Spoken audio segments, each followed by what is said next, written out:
Santa Bernardita, ruega por nosotros. Nuestra Señora de Lourdes, ruega por nosotros. Nuestra Señora Dolorosa, ruega por nosotros. Todo por el corazón de Jesús. A través del corazón de María. Hoy vamos a meditar sobre la relación de la Santísima Virgen con la palabra de Dios. ¿Y por qué voy a hacer esto hoy? Porque los santuarios son lugares donde se eleva de manera singular la vida de oración, o sea, la vida interior de intimidad con Cristo, que lo vamos a tocar en otro momento, la vida sacramental, por eso la adoración eucarística y la confesión son los grandes pilares de los santuarios marianos, y también la palabra del Señor. Siempre se está, además de proclamándose en la Eucaristía, siempre la palabra del Señor es exaltada en los santuarios marianos. ¿Por qué? Porque nuestra madre es el vientre materno en donde la palabra se hizo carne. Por lo tanto, donde ella está, se está dando continuamente el milagro de la anunciación. Continuamente el Espíritu Santo se está derramando para encarnar en nuestros corazones la palabra que ella recibió, para que nosotros también la guardemos en el corazón y se haga carne en nosotros. 4 veces San Lucas, y acuérdense que los evangelios fueron cortos, no son libros grandísimos, así que cuando algo es repetido con cierta cantidad de veces, por ejemplo como San Lucas, que repite 4 veces, ahora esto es interesante, aquí voy a hacer un paréntesis bíblico, ¿no? Porque San Lucas es el evangelista que sabe y escribe los evangelios del nacimiento y de la infancia de Cristo. Si San Lucas ni siquiera era apóstol. ¿Por qué? Porque San Lucas era el secretario de San Pablo. Y San Pablo lo manda a Éfeso a que reciba de la Virgen todo lo que pueda mientras ella está entre ellos. Y por lo que podemos deducir, la Virgen le cuenta a San Lucas todos los evangelios de la infancia. Por eso él es el que los narra en su evangelio. Ahora, San Lucas, que es el que pasó tiempo con la Virgen, independiente de San Juan, porque San Juan es otra historia para otro momento.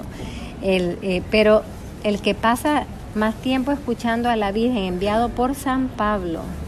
San Pablo le dice, ve y habla con ella, ve que te cuente. La Virgen le cuenta a él lo que le digo, los evangelios de la infancia. Pero él dice 4 veces, y es el único evangelista que dice 4 veces. Ella guardaba todas las cosas en su corazón, pero le añade un adjetivo calificativo. Y cada palabra en el evangelio tiene un significado. Él dice, ella guardaba todas las cosas cuidadosamente en su corazón. ¿Ven la diferencia? Yo puedo recordarme que estamos aquí juntos, pero tal vez no me recuerdo dónde estaba sentada Aimé, o dónde estaba Gladys, o dónde estaba Juanita, ¿verdad? O quiénes estábamos. Ya esos detalles son guardar cuidadosamente una memoria. El corazón de la Virgen es la memoria viviente de toda la palabra, de todo el vivir, de todo el ser de la persona, de la misión de Cristo. Por eso a la Virgen en la iglesia se le llama la memoria materna viviente. O sea, nosotros tenemos 2 memorias en la iglesia, la memoria petrina y apostólica, o sea, la que nos han transmitido los apóstoles. Pero también tenemos la memoria mariana materna, que para ser sincera es primera que la apostólica, porque los apóstoles estuvieron con Jesús 3 años. Ellos nos hablan de lo que aprendieron de Cristo en esos 3 años de escuela intensiva, sentados en el corazón de Jesús, al lado del corazón de Cristo. Pero la Virgen es la que guarda todas las memorias desde la concepción. Es la que guarda todas las memorias de la vida escondida de Cristo, las memorias de la vida de la Sagrada Familia. Ella es la que guarda todos los eventos de la vida de Jesús, todo, ella los contempla, los guarda. No solamente es un guardar como meter en un baúl ¿verdad? Que se llena después de, ¿cómo se llama? De telaraña. No, ella es la memoria viviente. Por eso es que ella, cuando se aparece, ella no viene a decirnos nada nuevo. Saca del baúl de su corazón lo que más necesita escuchar la humanidad en ese momento, lo que más se le ha olvidado. Viene a recordarnos un aspecto del Evangelio que se le ha olvidado a esa generación. Viene a hablarnos de lo que para Cristo es importante para que nosotros entendamos el reino de los cielos. Y así es como debemos escuchar a la Virgen. Ella siempre nos está hablando en las memorias de la palabra de Dios, de la vida de su Hijo, de los eventos, porque como dice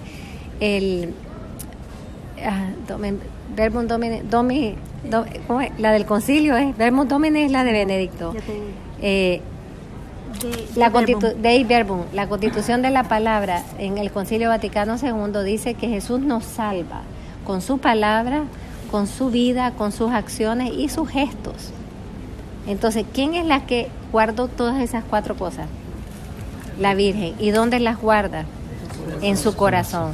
Por eso es tan potente consagrarnos al corazón inmaculado. Uno de los grandes beneficios de la consagración es que somos sumergidos en la memoria de la Virgen. Somos sumergidos en la palabra de Dios. Ese es uno de los tantos beneficios. Nos convertimos en memoria también. Y al mismo tiempo nosotros vamos siendo memoria de todo lo de Cristo para los demás. Y ahí somos evangelizadores. ¿Qué hacen los evangelizadores? No inventan cosas. El evangelizador que invente algo ya dejó de ser evangelizador. El evangelizador está repitiendo las memorias de Cristo, la palabra de Cristo, la vida de Cristo, la persona de Cristo, los eventos de Cristo. Está repitiendo el evangelio. Pues la Virgen es la portadora del evangelio por excelencia. Ella no fue una de las que escribió el evangelio, no. Ella es la que abre el evangelio. El evangelio se abre con su fiat. Y ahí es cuando empieza, por eso es que es el primer capítulo. Ahí empieza el evangelio y comienza la nueva alianza con ella. Por lo tanto, Juan Pablo II nos dijo en Redentoris Mater que la Virgen es la portadora por excelencia de la palabra de Dios. Por eso los que están de verdad con la Virgen, y fíjense que digo de verdad, porque hay gente que le tiene devoción a la Virgen, pero de verdad no son marianos en su espíritu. Los que de verdad están con la Virgen, consagrados a la Virgen, nunca errarán. Y eso es una promesa que la Virgen dio. No se errarán nunca en la doctrina. Nunca cometerán errores en la doctrina. Porque ella es la portadora de la palabra. Nos habla la palabra. Cuando estamos orando, no quiero adelantarme a hablar del rosario, porque hablar del rosario aquí va a ser poderoso. ¿Qué cosa es el rosario? ¿Verdad? Solo les digo que el rosario es la recopilación de las memorias de la Virgen, ¿verdad? Pero ella también es la portadora de la voluntad de Dios. ¿Por qué? Porque algo que hizo Jesús en el Evangelio es unir palabra con voluntad. Cada vez que decía, el que escucha mi palabra cumple mi voluntad, o en otros momentos dice la voluntad de mi Padre. O sea, que es importante para nosotros conjugar 2 verbos, escuchar y obedecer. Por eso el Señor tantas veces dice, no es el que diga Señor, Señor, el que entrará en el reino de los cielos, sino el que escuche la palabra y la cumpla. Cuando a la Virgen, ¿se acuerdan la mujer que la mujer que se levanta entre la multitud y le dice al Señor, dichosos los senos que te amamantaron, ¿verdad? Está honrando a la madre de este profeta, ¿verdad? Y Jesús, ¿qué le dice? No es un minimizar a la Virgen, al revés, la exaltó. Jesús le dice, no, más bien dichosos los que escuchan la palabra de Dios y la cumplen. ¿Quién es la que escuchó y cumplió? La Virgen. En el mismo evento, que luego se va toda su vida siendo una realidad. Escuchó al ángel y terminó diciendo, he aquí la sierva del Señor, hágase en mí según tu palabra. Fíjense que esto no es nada más del Nuevo Testamento. En el Antiguo Testamento, ¿qué es lo que escribían los judíos en la puerta? escucha Israel. Escucha Israel. O sea, ya este mensaje de que hay que escuchar y obedecer al Señor es desde el Antiguo Testamento. Porque acuérdense que la desobediencia es, al fin y al cabo, la raíz del pecado original. La primera lectura de hoy. Que es la primera lectura de hoy, de verdad. Es la raíz del pecado original, es la desobediencia, pero es una desobediencia que está adornada de un montón de situaciones, ¿verdad? Ya podemos hablar en otro momento. Pero escuchar a Dios era lo único que ellos podían, porque no podían verlo. En el Nuevo Testamento es que nosotros ya vimos el rostro de Dios. Escucha Israel. Y en la mañana, ¿cómo se levantaban? Tocando ese como cuerno, ¡pum! Y decían, llama a Israel, escucha Israel. El primer llamado para los israelitas era escuchar a Israel, escuchar a Dios. ¿Para qué? Para obedecerle. Por eso es que el Nuevo Testamento viene a llegar a la plenitud lo que ya Dios reveló en el Antiguo, pero no viene a decir nada contrario. Viene a llevarlo a una altura superior en santidad. Vemos que nuestra Madre nos enseña a nosotros y quiere enseñarnos a ser como ella. Hombres y mujeres de escucha de la palabra de Dios. ¿Y para qué? Que una vez que escuchemos, respondamos como ella, hágase en mí según tu palabra. Cada vez que escuchamos en la misa la proclamación de la palabra o en nuestra oración personal leemos la Santa Biblia, ahí el Señor nos está hablando. La Biblia desafortunadamente muchos la tratan como un libro. Yo no la pongo ni siquiera en el piso, porque estoy poniendo a Dios en el piso. La Biblia es un libro vivo, es la palabra de Dios viva y eterna, palabra de doble filo, que tiene el poder de convertir corazones. Es las cartas, el plan de salvación. ¿Cómo lo voy a tratar como cualquier cosa, verdad? Pues debemos ser, para ser hombres y mujeres de escucha, aquí viene lo más difícil para el ser humano contemporáneo. No, es fácil ser tal vez, no fácil, pero es más fácil ser hombres y mujeres de oración, o sea, que vamos 1 hora al Santísimo. Pero ¿qué pasa en el resto del día? Ruido, ruido, ruido. Nuestra época es la época más ruidosa de la existencia humana. Esto no lo digo yo, lo han dicho los estudiosos ateos. O sea, que es la época más ruidosa. Ahora, cuando ustedes comparen cuál es la situación humana que nosotros vivimos. Más inmadurez que nunca, más irresponsabilidad. El ser humano, yo no sé, yo a los 13 años ya tenía responsabilidades fuertísimas. Ahora hay gente de 40 años que no toma responsabilidad, ¿verdad? Es un mundo en que lo vano es primero, o sea, que no hay profundidad. Tú dices una cosa y lo toman superficialmente. ¡Ay, se pasó el huracán, se llevó toda la Bahamas!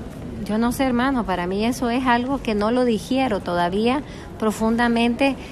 ¿Cuántos pueblos se ahogaron, verdad? Eso nos tiene que tocar profundamente, porque me tiene que a mí llamar a la conversión. Pero si yo lo oigo como una noticia más, estamos acostumbrados al ruido, a la noticia, todo el mundo habla. Yo no soporto ver las noticias, los noticieros, ni en Fox, ni en CNN, ni como se llamen, porque te ponen 5 personas hablando y hacen una pregunta y los 5 empiezan a contestar a la vez y en realidad tú no escuchas, no puedes escuchar qué están diciendo y se empiezan a pelear y entonces el otro interrumpe. Hasta la educación hemos perdido.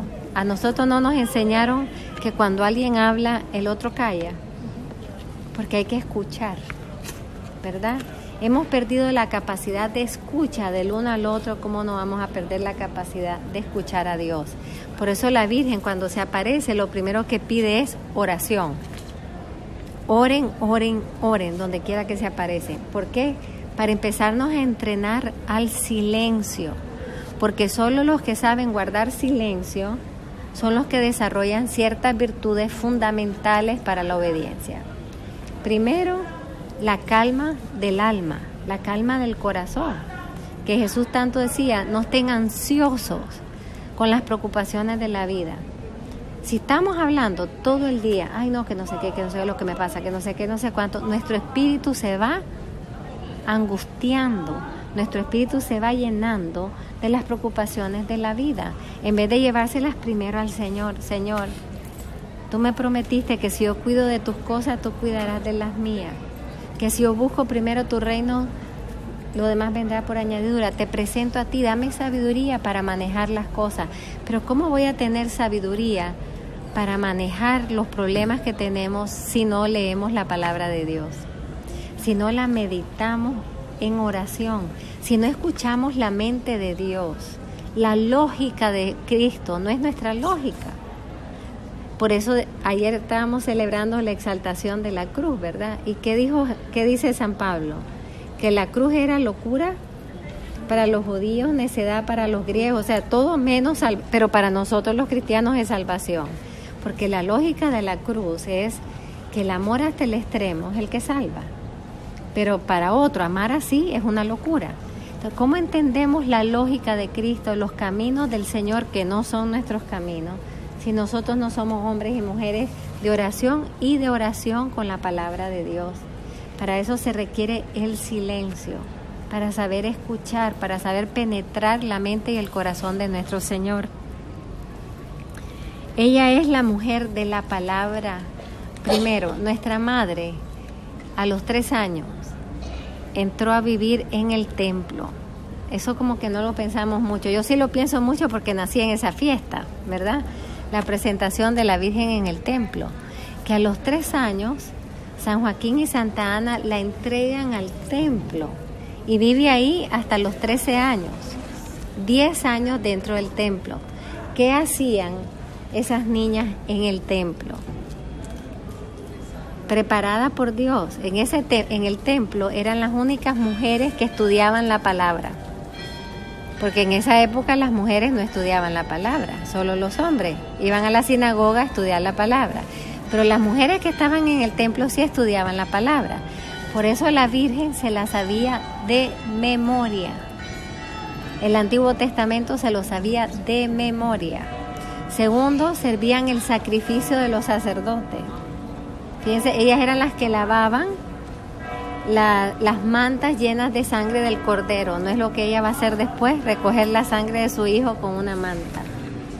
Y tercero, eran las que se dedicaban a orar por el pueblo de Dios. ¿Qué es lo que hace nuestra madre cuando viene?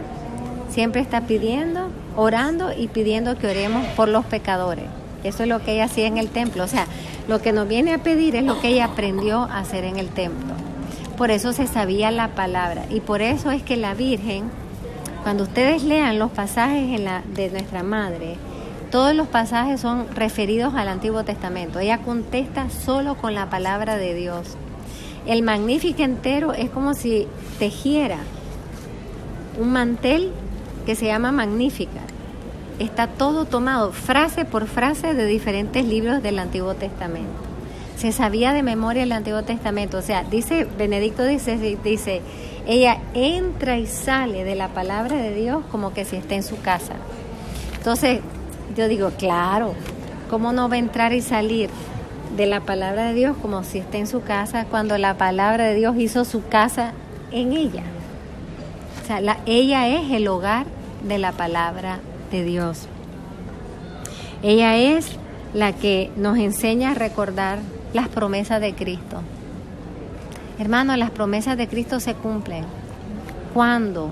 ¿Cómo? ¿A través de qué o de quién? No sabemos, pero que se cumplen, se cumplen. 20 años después, porque el tiempo nuestro no es el de Dios. Acuérdense que dice que un día para Él son 1000 años. Y 1000 años son un día. Puede ser que te diga hoy en tu corazón una promesa y la cumpla mañana. O puede ser que te haga una petición y te la cumpla en 20 años. Yo nunca he visto al Señor cumplírmelas inmediatamente, me las cumple tiempo más tarde, cuando es su tiempo, no el mío. Pero ella nos enseña a creer en la promesa del Señor, a conocer las promesas del Señor. Hay que oírla. ¿Qué promete el Señor? Aquí la Virgen le prometió a Bernardita algo que a nadie le gusta. No te haré feliz aquí en la tierra. Tu felicidad será en el cielo. Y verdad que Bernardita no tuvo una vida felicidad humana, a lo que nosotros describimos felicidad. Sin embargo, ella siempre estaba feliz, porque era la felicidad de la bienaventuranza, pero hay que pedirle aquí a Bernardita por tus rodillas, un cáncer en las rodillas. Y cuando piden que limpiar, pide limpiar de rodillas el piso, porque en aquella época no habían, aspiradora ni nada, ¿verdad? Ella sabía que aquí no iba a alcanzar la felicidad como el mundo la busca, pero se iba a ganar el cielo para ella y para muchos. Entonces nuestra madre también nos enseña a recordar los eventos. Y hermano, es importante leer la Biblia, ¿no?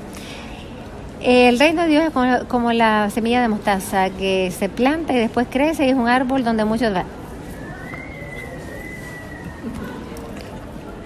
¿Qué entendiste de eso? Nada. Porque ni conocemos la señora. Entonces, pero espérate un momentito, vamos a pensarla. Porque el Señor quiere que nosotros entendamos su reino como una semilla de mostaza, porque no dijo semilla de mango o de aguacate, más grande, ¿no? De mostaza, la más chiquita. Ahí hay suficiente para pasarte la vida entera meditando, que su reino no es de este mundo, por lo tanto no viene con las grandezas de este mundo. Todo el mundo quiere empezar ya grande, pues él no, él quiere empezar chiquitito, como una semilla de mostaza, y así empezó como un bebé nacido en Belén. ¿Y qué dice? Y mientras va creciendo y el árbol, ¿qué quiere decir? Que su reino no se establece de un día para otro. Su reino hay que dejarlo crecer en la historia, como un árbol. Y hay momentos en que ese árbol saca unos grandes frutos que son grandes dones que él da a la iglesia. Los santos, las santas son grandes dones, o grandes papas como Juan Pablo, o grandes congregaciones que son ramas donde muchos pajaritos se pueden posar. Pero todo eso tú lo vas entendiendo, ¿no? Si la lees así, no. Así te sabes que el reino es un granito de mostaza y papá ni piensas cómo es la mostaza. Entonces, por eso es que hoy quiero terminar con decirles algo. Que el Señor nos manda a guardar silencio a nosotros por amor, para que podamos verdaderamente leer la palabra de manera silente. A nosotros nos calla con amor, al demonio lo calla con autoridad. Fíjense que hay muchas veces en el Evangelio que cuando el demonio es muy ruidoso, ¡ah, hijo de Dios! Tú veniste, vete de aquí. O sea, exponiendo quién es el Señor, que le dice, cállate. Los manda a callar. Con autoridad los manda a callar. A nosotros no nos calla así. A nosotros nos dice, guarden silencio para que como mi madre puedan guardar la palabra. Entonces ahora les voy a enseñar rápidamente cómo debemos leer la palabra del Señor, lo que se llama la lección divina en la iglesia. Cada uno tendrá, porque hay una manera, digamos, básica, pero el Espíritu Santo te guiará, ¿verdad? Primero que nada, que nosotros tenemos que leer las Escrituras pidiéndole a la Virgen que la leamos con su corazón, para que la leamos no como la leo yo, sino como la lee ella, como la vivió ella. Oiga, cuando leemos que Jesús se perdió en el templo y entonces ellos van buscando 3 días, o sea, yo lo puedo leer y para mí es un evento fuera de mí, ¿verdad? Pero cuando lo leo con el corazón de la Virgen, yo siento lo que ella sintió, yo siento lo que ella siente cuando Jesús le dice, pero ¿por qué me busca? Recuérdate, yo vine por estar en las cosas de mi Padre, lo que significó para el corazón de la Virgen ese recuerdo. Yo soy su madre, pero también él es hijo de el Padre, y él vino no para mí, él vino para hacer la voluntad del Padre. O sea, hay todo un recordatorio de Cristo niño a su madre. Entonces hay que entrar en las Escrituras con el corazón de la Virgen. Lo primero que tenemos que hacer, la lección divina consiste de 5 puntos. El primero es leer el texto. No como les dije, el reino de Dios. No me visto la gente que lee la Biblia y uno dice, ¿qué dijo? No, es la palabra de Dios, hermano. Se tiene que leer con reverencia. Un buen lector hace que la palabra traspase el corazón de una persona. Un mal lector hace que la palabra caiga en tierra seca, que caiga entre tierra de piedra y de thorns, de espinas. Pero un buen lector hace que la palabra caiga en tierra fértil, que es la del corazón de nuestra madre. Yo siempre pienso que cuando Jesús habló del sembrador, que dice, pero hay una cuarta tierra, la tierra fértil, que donde cae la semilla da mucho fruto, ¿en quién pensaba? En su madre, porque la semilla es su palabra. La semilla es su palabra. Primero hay que leer. You have a question? Oh. Hay que leer el texto despacio, entendiendo las palabras que el Señor utiliza. Y vamos a ver las preguntas que uno se hace, que te llegan a entrar profundamente en el soil, en el terreno de la palabra. Hay que llevarlo para entender el contexto de lo que estamos leyendo. ¿Dónde estaba Jesús cuando dijo eso? Es importante, porque no es lo mismo decirlo en Judea que decirlo en Galilea. No es lo mismo decirlo arriba de la montaña que decirlo dentro de la barca. Todo tiene un significado. Entonces, el contexto hay que decir, mira, había tanta gente que Jesús se tuvo que subir a una barca. ¿Y a qué barca se sube? A la de Pedro. No se sube a la de Juan, ni de Santiago, ni de Andrés. ¿Por qué a la de Pedro? Si estaban todos juntas. Porque quiere decir que él va a hablar a través de un papa, que es Pedro, el primer papa, y a través de los verdaderos sucesores de Pedro. Va a hablar. Él se monta en otra barca. Él se monta desde la barca de Pedro. ¿En qué casa vivía cuando lo rechazaron en Nazaret? En la de Pedro, en Cafarnaúm. ¿Por qué se fue a vivir a la casa de Pedro? Para decir, de ahora en adelante mi casa, ahora que ya salgo, mi misión pública, y empiezo a darle vida a la iglesia, reuniendo a mi familia, ¿en qué casa la hago? En la casa de Pedro, en la nueva familia de Dios. O sea, él ya dejó atrás a su familia, ya San José murió, la Virgen está en silencio, en la vida pública la Virgen está en silencio, acompañando en silencio, desapercibida. ¿Para qué? Para que se oiga la voz de Él. La última palabra de la Virgen es, hagan lo que Él les diga, y guardó silencio el resto para nosotros. Después, en la era de la iglesia, es que ella sí ha hablado, y ahora está hablando más. Porque como la gente no quiere oír, ella está hablando más, ¿verdad? Pero hay que entender el contexto, porque los contextos tienen significado. Por eso dice, 3 días después. ¿3 días después de qué? Bueno, pues tienes que leer cuál era el pasaje anterior. Si estaba en Caná, y después te dice, 3 días después se subió a la montaña y dio el sermón, entonces ¿de dónde vino? Vino de Caná, vino del primer milagro que hizo que muchos tuvieran fe. Entonces ya tenía más seguidores, podía empezarles a enseñar del reino. ¿A dónde se fue a los 3 días? Se fue para la casa de Pedro, a Cafarnaúm, y hace el primer milagro él, que es la suegra de Pedro, le sana. Entonces ya empiezan a venir mucha gente porque ha sanado gente, y entonces él ya empieza a enseñarle. Hay gente que dice, pero la gente que se fija en los milagros, a mí qué me importa, si es por los milagros, por lo que sea, pero con tal que venga. Y ya después Jesús y la Virgen se encargan de ello. Y eso mismo hacía Jesús, hacía signos que atraían a la gente para después enseñarle la verdad a la gente. Por lo tanto, en el leer hay que leer despacio, ver el contexto. ¿Qué nos dice ese texto? Algo así como, ¿se acuerdan eso cuando Jesús dijo algo como que, ¿cómo fue que dijo? Como que si somos sal, no, hay que saberse el texto, hermano. Ahí nos ganan nuestros hermanos separados. Hay que sabernos los textos. El problema con ellos es que ellos usan los textos para darte en la cabeza, cuando la palabra de Dios es amor, ¿verdad?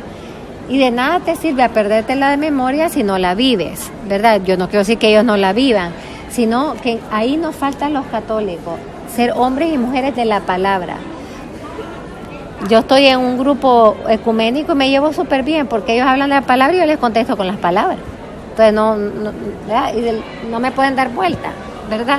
Pero ¿qué pasa? Que nosotros tenemos que tratar de memorizar. Jesús dice, yo soy la luz del mundo.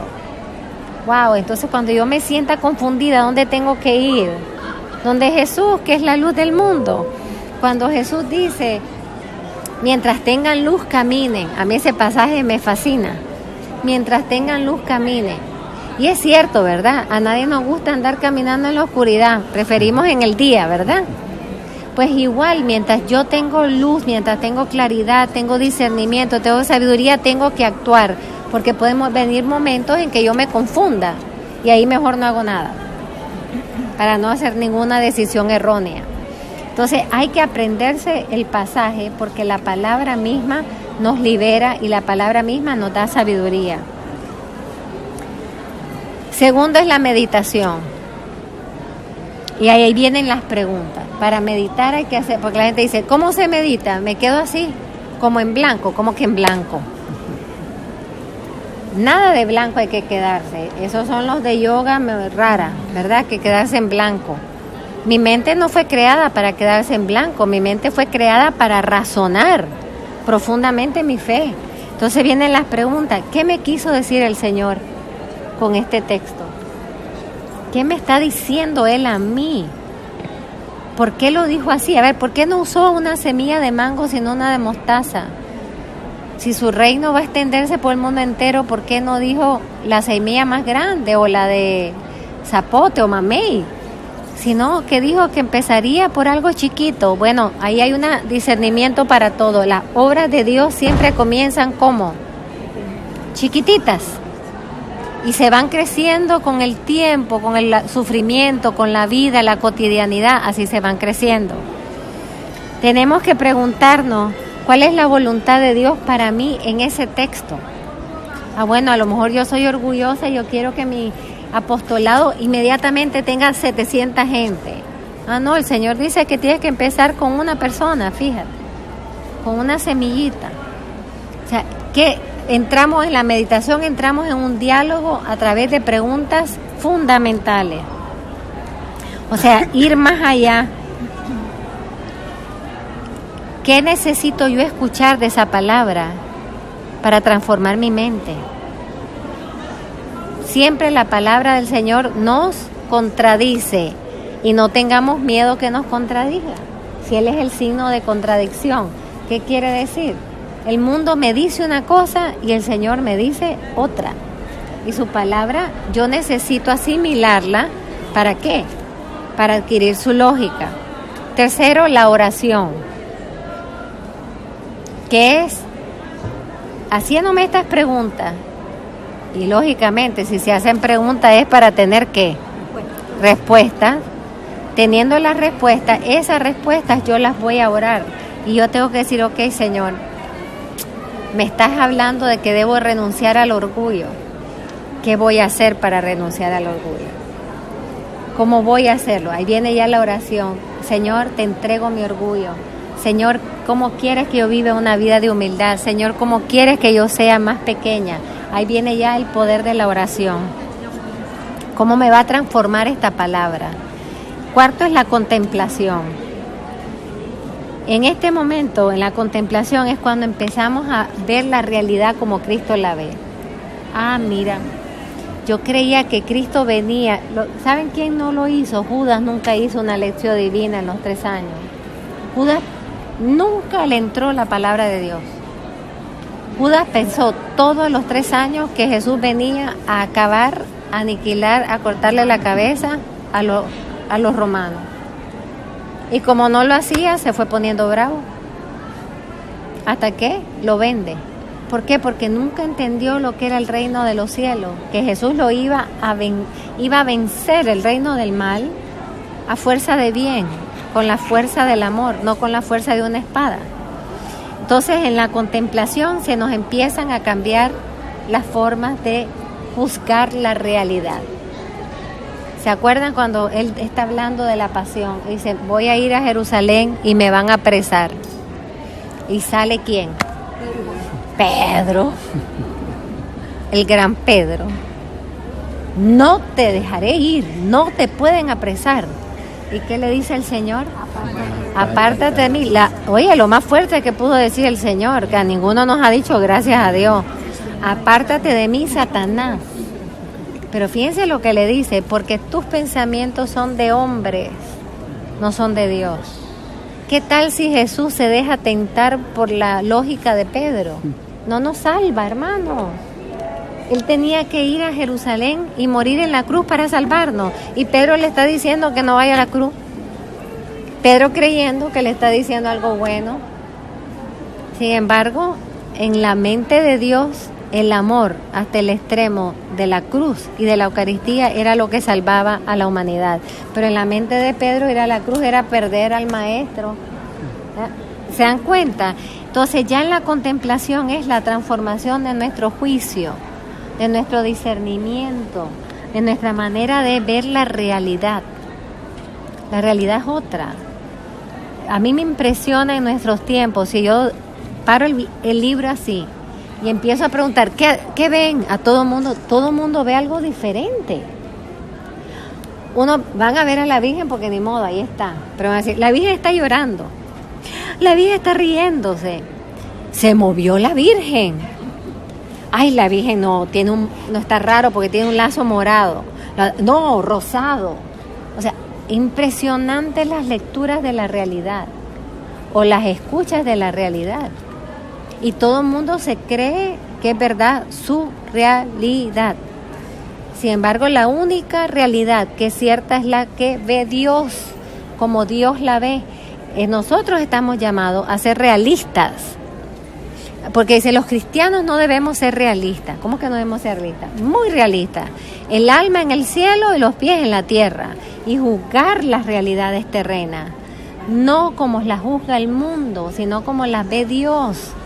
Y eso nos lo da la contemplación de la palabra. Fíjense que el Señor sana al hijo de un centurión romano. Imagínense eso, el escándalo que ha de haber sido para los judíos. Si el romano era el enemigo y él sana. Entonces, ¿qué tengo que ver yo en esa realidad? Que Dios no hace distinción de personas. Que si yo tengo que orar, ¿y tú qué religión eres? No, yo te oro.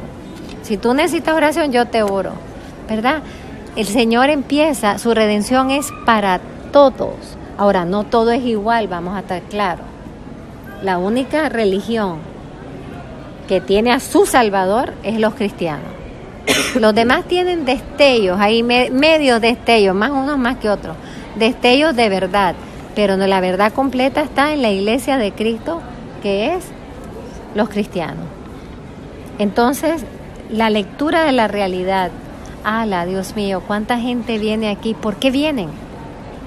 ¿A hacer dinero no vienen? ¿A pasear tampoco? ¿A turistear tampoco? Si aquí no hay nada que ver. Entonces, ¿a qué vienen? Hay que hacerse esa pregunta. Vienen buscando el amor de la madre, vienen buscando la sanación, vienen buscando consuelo. Ya mi interpretación de la realidad de lo que es un santuario mariano es totalmente diferente. Hay gente que nunca ha ido a un santuario mariano y tienen el coraje de decirme, esos lugares para hacer dinero. Y le digo, ¿has ido alguna vez a uno de ellos? No, entonces no me digas nada. Están haciéndose una realidad de algo que no han visto.